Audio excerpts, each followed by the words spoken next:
I've been doing a lot of skiing with my GoPro recently and filming myself, and so I thought it would be a good time to make a video about the best ways to mount and what settings to use to film yourself skiing with a GoPro. My name is Mark Bergering. I'm a photographer and filmmaker, and I make gear reviews here on YouTube. If you have a chance, hit that subscribe button. The like button really helps me out. I appreciate it. Let's get to the video. So first up, let's talk about the classic helmet mount. So most people wear a helmet while they ski these days, and it's a really obvious place to mount your GoPro, right on your helmet.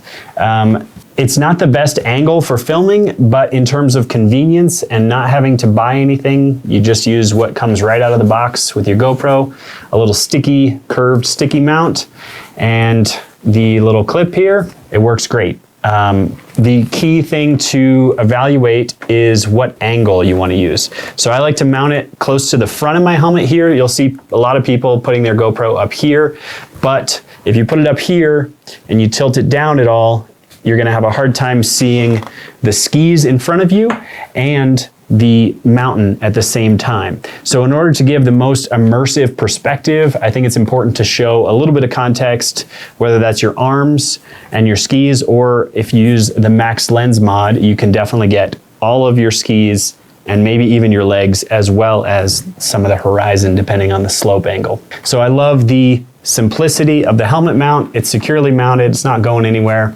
And you can also turn it on and use the talk function to say, GoPro start recording, GoPro stop recording, or GoPro turn off.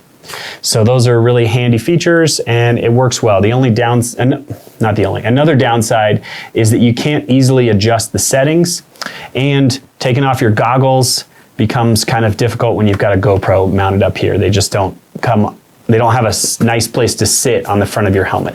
So those are things to consider when mounting your GoPro on your helmet. Next up, let's talk about the pole mount.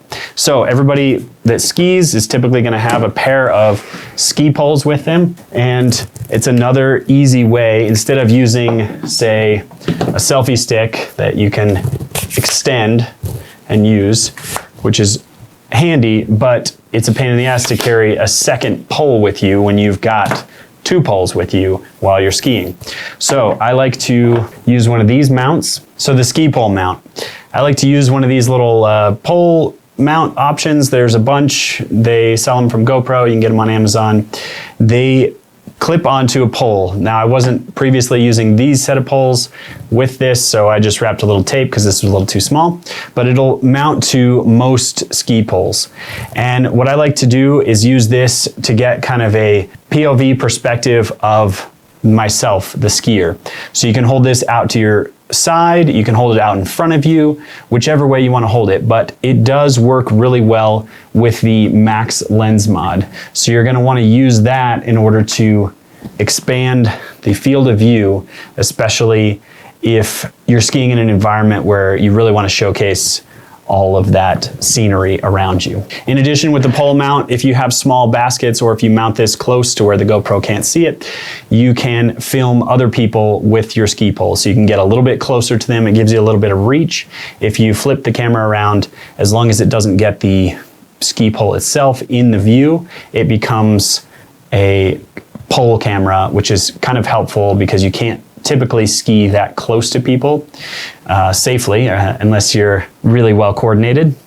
So if you're skiing with a friend and you want to flip this around, it's a good way to kind of follow cam or get an interesting perspective of them. Next up is the chest mount. So you can get the classic mount with the straps. It sits right here on your chest. It's really easy to access, and you can get a variety of angles. I really like the chest mount because it gives you a little more immersive perspective. You can wear it and you can see the ski poles out in front of you. You can see the skis as well as the horizon. So taking it off of your head, moving it down to your chest, just gives you a little bit closer to the ground perspective, feels a little bit faster, and it's a little bit more natural viewing angle. Now the chest strap can be a little bit cumbersome if you've got a whole bunch of layers on and you're changing layers, as often happens while you're skiing. You have to take on and off the chest mount. So an alternative that I haven't played with but I've been thinking about is the magnetic mounts where you can put a necklace underneath whatever layer you want to mount, and then you can just stick the magnet right on top of that. And that's, I believe, from Snap Mounts. I'll show a picture or put a link in the description, but that's a simpler option than the classic strap-on chest harness. I want to talk about two other mounts. The classic clip is just this, and I will often use this with a ski pole to clip on and take a photo. Just stick my pole in the snow. I can put this on a timer or use the voice command to get a group photo. So a lot of times I want to take a picture of my family at the top of the ski lift, take it off, clip it on here, stick my pole in the snow, and go stand in the picture. It's an easy way to get family photos. Lastly, the simple grip handle. I have two different models. I have this little one, which is nice because it has a little bit of extension, and it also has a tripod built in, so you can set it in the snow, or you can get a little bit of extension if you want to take a selfie. Or I use this one because it's just simple and durable, and I like that it has a little leash on the end of it. I typically use these two mounts for just filming other people while I'm skiing. So I hold my poles in one hand, this in the other, and it's great because it's nice and simple. I can pop it off my helmet, put it on here just by using the little clip, and I really like the simplicity of this. Now, when you're filming other people, you might want to use slightly different settings. So let's talk through settings for filming yourself and for filming others. Now, if you're filming yourself, typically you want the widest perspective.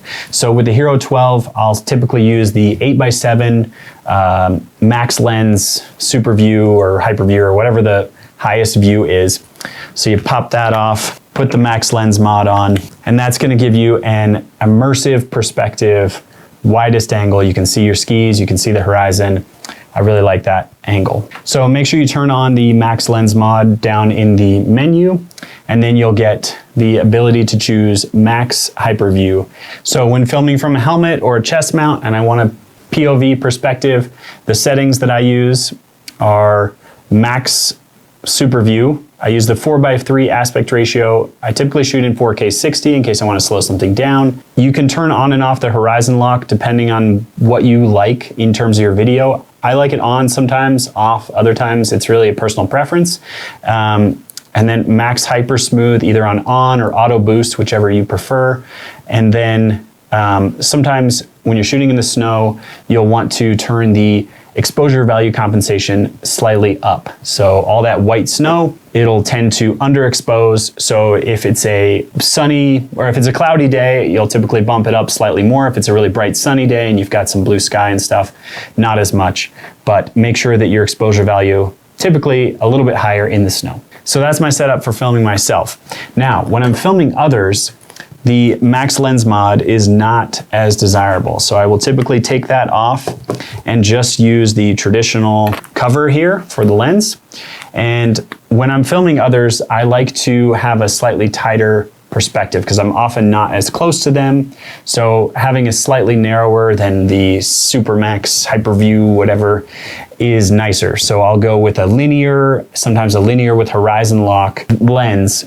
It's not necessarily a lens, but you get the idea. It's the digital lens inside the GoPro to get a little bit closer and a little bit bigger subject. Now, when I'm filming somebody else, that's when I like to either mount it on the end of a ski pole if you can get it around the basket, or I like to use a selfie stick style pole so I can get close to them without having to potentially poke them with this really sharp pointed end.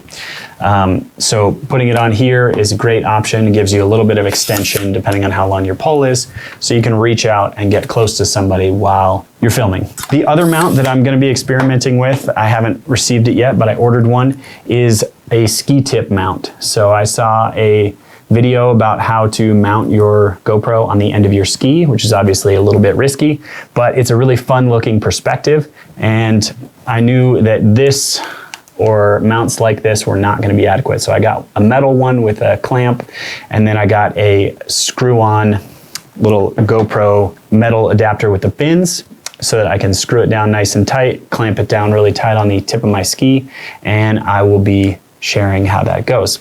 So I hope you enjoyed my suggestions for how to ski with a GoPro, and I hope you have some fun out there capturing whatever you do on skis. Thanks so much for watching. If you have any questions, hit me up down in the comments, and I'll see you in the next video.